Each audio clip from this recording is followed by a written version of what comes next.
โดยก็คือแรกๆเนาะเราจะมาเข้าสร้าง AS01 ก่อนจีไม้แองเอ้ย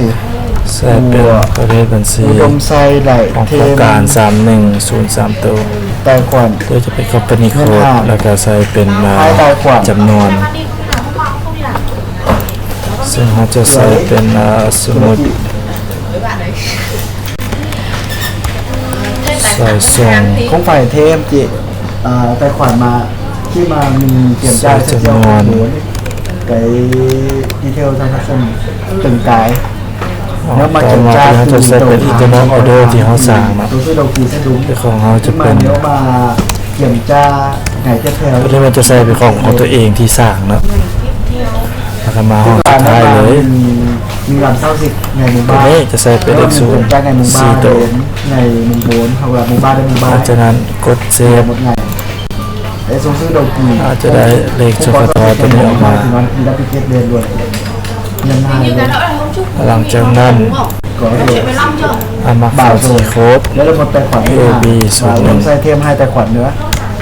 bổ sung thêm 2 tài khoản mới มัดจะขาเลขชุกทอที่สั่งเมื่อกี้นี้เนาะแต่ผมเช็คเปล่าเราจะใส่เป็น Z11 ก็เก็บจ้าให้กันหน่อย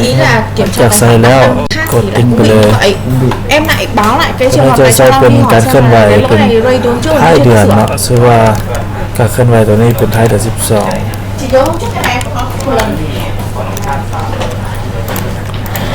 มูลค่า10 ล้านกีบจำนวน1